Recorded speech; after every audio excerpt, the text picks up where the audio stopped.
Hello friends and welcome to the video on unit number 2 topic presentation on numerical on impedance method.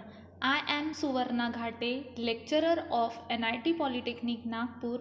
Today I am going to teach you the numerical on impedance method. Impedance method के numerical solve करने के लिए हमें जो formulas लगते हैं वो हमने इसके पहले वाले यानी प्रीवियस वीडियो में ऑलरेडी पढ़े हैं. Learning outcomes. After watching this video, you will able to understand the course outcome, that is troubleshoot problem related to single phase AC parallel circuit. जब हम single phase AC parallel circuit को handle करेंगे, चाहे वो practically हो या फिर industrially, then हमें AC पैरामीटर्स पता होने ज़रूरी है. वो हम इस यूनिट में पढ़ने वाले हैं. Then learning outcomes. After watching this video, you will able to understand the parallel circuit and the numerical on impedance method. Parallel circuit क्या होता है और impedance method यूज़ करके हम numerical कैसे solve करेंगे, ये हम इस वीडियो में पढ़ने वाले हैं. Reflection spot. This is the one question. हम इस क्वेश्चन को आगे कैसे सॉल्व करेंगे ये देखने वाले हैं. This is the one normal numerical of AC parallel circuit if A is equal to 4 plus J7 and B is equal to 8 plus J9 and C is equal to 5 minus J6. Find A plus B divided by C, A minus A into B divided by C, A plus B divided by B plus C and fourth B minus C divided by A. यहाँ पे हमें A की value, B की value and C की value given है और हमें find out करने के लिए ये सारे टर्म्स गिवन दिए हैं. तो हम पहला टर्म देखते हैं A plus B divided by C. तो हमारी A की वैल्यू है 4 प्लस J7 प्लस B की वैल्यू है 8 plus J9 divided by C की वैल्यू है 5 माइनस J6. इसको हम कैल्सी में पुट करेंगे. आप यहाँ पे देख रहे हो ये टर्म J में है, मतलब रेक्टेंगुलर फॉर्म में है और रेक्टेंगुलर में होने की वजह से हमें कैल्सी को कॉम्प्लेक्स में करना पड़ेगा. तो हम मोड सेटअप में जाएंगे. कॉम्प्लेक्स सेकंड नंबर पे है तो हम सेकंड नंबर की बटन प्रेस करेंगे. देन हमको न्यूमरेटर बाय डिनोमिनेटर वाला फंक्शन दिखाई दे रहा है तो हम न्यूमरेटर बाय डिनोमिनेटर का फंक्शन लेंगे. देन 4 प्लस J7 हम ब्रैकेट लेंगे. 4 प्लस 7 J यहाँ पे बोला गया है, लेकिन कैल्सी में हमें दिखाई दे रहा है यहाँ पे I. यहाँ पे ये बटन के ऊपर होने की वजह से हमें शिफ्ट बटन दबा के इस ENG के बटन को प्रेस करना पड़ेगा. तो हमें मिलेगा 4 plus 7 I. Then plus again bracket को लेंगे. 8 प्लस 9 शिफ्ट बटन प्रेस करके ENG की बटन प्रेस करेंगे. Bracket complete divided by 5 minus 6 I bracket complete. अब हम इज इक्वल टू की बटन प्रेस करेंगे. देन हमें एंगल में चाहिए तो shift 2 3 is equal to, then हम SD की बटन प्रेस करेंगे तो हमें आंसर मिलेगा 2.56 at an angle 103.32. 2.56 at an angle 103.32 ohm. This is the value of impedance A plus B divided by C. Same उसी तरह से second A into B divided by C value put करेंगे और इसको हम कैल्सी में पुट करेंगे तो हमें ये सारे फॉर्मूलेज मिल जाएंगे. नेक्स्ट है हमारा A into B divided by C. A की वैल्यू फिर से हमें पता है, ब्रैकेट लेंगे. 4 plus 7 I into bracket 8 plus 9 I again bracket complete divided by C की वैल्यू ही 5 minus 6 I bracket complete is equal to shift 2 3 is equal to, then SD की बटन प्रेस करेंगे. हमें मिलेगा 12.43 एट एन एंगल 158.8 1। आप यहाँ पे देख रहे हो 12.43 एट एन एंगल 158.81 ओहम। इसी तरीके से आप a plus B divided by b plus C का आंसर निकाल सकते हो and b minus C divided by a का भी आंसर निकाल। Calculate the admittance, conductance, susceptance if z is equal to 6 plus j8। इसको हम r प्लस जे एक्सएल से कंपेयर करेंगे, मतलब हमारी r की वैल्यू गिवन है 6 एंड x की वैल्यू गिवन है 8। तो एडमिटेंस का फॉर्मूला हमें पता है, हमने प्रीवियस वीडियो में थ्योरी में एडमिटेंस, ससेप्टेंस एंड कंडक्टेंस पढ़ा है। एडमिटेंस को हम y से डिनोट करते हैं, फॉर्मूला है 1 divided by z। So 1 divided by z है 6 plus j8। Put this value in calculator.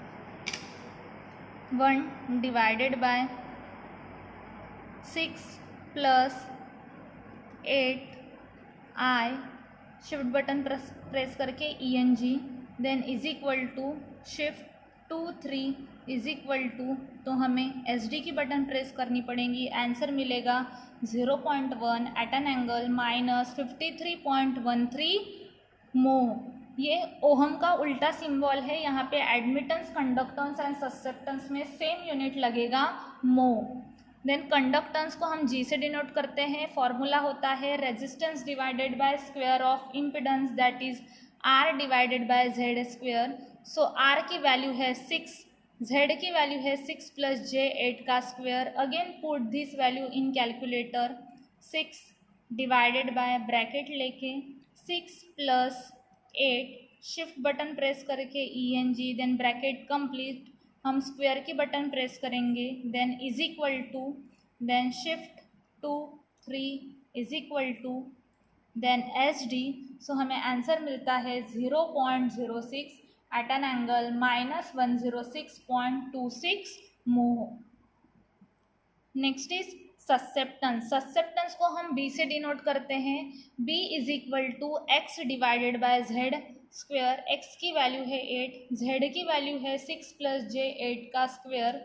So put this value in calculator. Calculator को हम रीसेट करेंगे, देन न्यूमरेटर बाय डिनोमिनेटर का फंक्शन 8 डिवाइडेड बाय ब्रैकेट लेके 6 plus 8, ENG की button press करेंगे, shift दबा के, then square is equal to, then shift, then 2, then 3 is equal to, then again SD।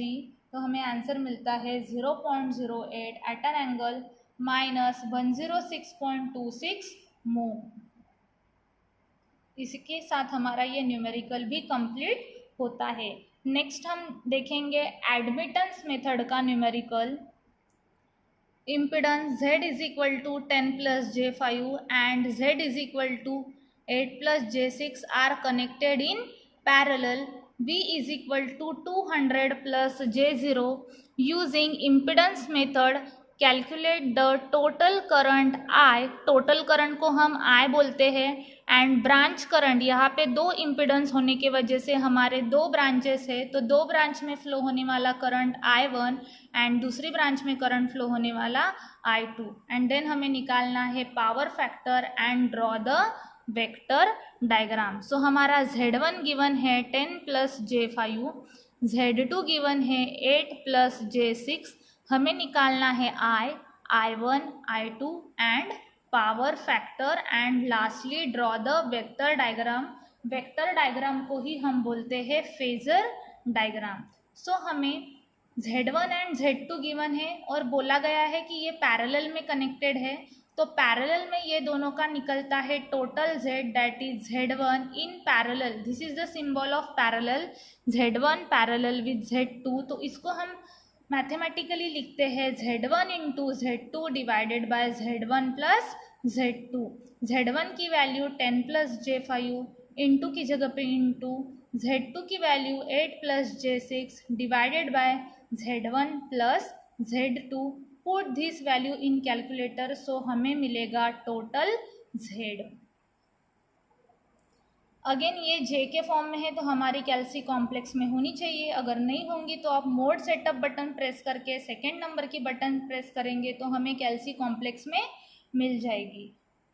फिर से numerator by denominator 10 plus 5i into 8 plus 6i divided by 10 plus 5i plus 8 plus 6i then is equal to then shift 2 3 is equal to then SD की button press करेंगे तो हमें answer मिलता है 5.2999 eight an angle 32.00। Impedance का unit होता है ohm. Then next हमें कैलकुलेट करना है total current.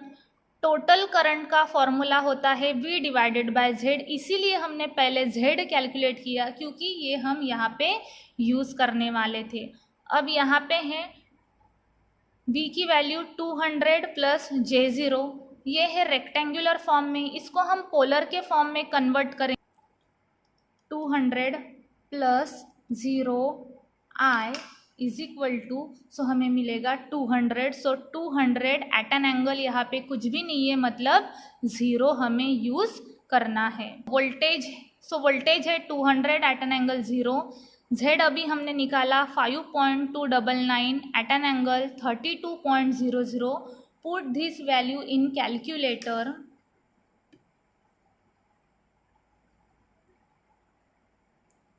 Numerator by denominator का फंक्शन लेंगे 200। देन एट एन एंगल आपको यहाँ पे नहीं मिला, ये बटन के ऊपर आपको एट एन एंगल दिखाई दे रहा है। हमने ये बटन प्रेस करी तो हमें डैश मिला, तो हम इसको डिलीट करेंगे। शिफ्ट की बटन प्रेस करेंगे, देन इस बटन को प्रेस करेंगे, अब हमें एंगल मिलेगा। ये बटन के ऊपर होता तो हमें डायरेक्टली मिलता, लेकिन अगर हमें दूसरा फंक्शन लेना है तो हमें शिफ्ट बटन प्रेस करके इस बटन को प्रेस करना होगा, तभी हमें एंगल मिलेगा। एंगल कितना है 0 डिवाइडेड बाय 5.299। अगेन शिफ्ट की बटन प्रेस करके इस बटन को प्रेस करना है तो हमें एंगल मिलेगा 32.00। Then is equal to, then shift 2 3 is equal to, then हम SD की बटन प्रेस करेंगे तो हमें आंसर मिलेगा 37.74 एट एन एंगल -32 यूनिट रहेगा एम्पियर, क्योंकि हमने टोटल करंट को कैलकुलेट किया है। देन नेक्स्ट हमें कैलकुलेट करना है I1। I1 का formula V divided by Z1। अगर यहाँ पे I है तो यहाँ पे Z, I1 है तो Z1, I2 है तो Z2। V हमें पता है, Z1 की वैल्यू हमें पता है 10 plus J5। Put this value in calculator. Again आपको मिलेगा 17.88 at an angle -26.56। 200 at an angle 0 divided by 10 plus 5, shift button press करके ENG bracket complete is equal to shift 2 3 is equal to, then SD तो हमें मिलता है 17.88 at an angle -26.56 ampere. अब I2 के लिए सेकेंड ब्रांच के लिए V divided by Z2। V common रहेगा, Z2 था हमारा 8 plus J6। Again put this value in calculator, so you get the answer 20 at an angle -36.86 ampere। Then हमें निकालना है पावर फैक्टर। पावर फैक्टर का formula होता है cos फाई। अब यहाँ पे cos के साथ हमें एंगल लेने हैं, बट हमने 3 करंट निकाले, total current I1 and then I2। But हमेशा यहाँ पे आप जो एंगल लोगे वो सिर्फ I का होना चाहिए, ना कि I1 ना कि I2, ओनली I।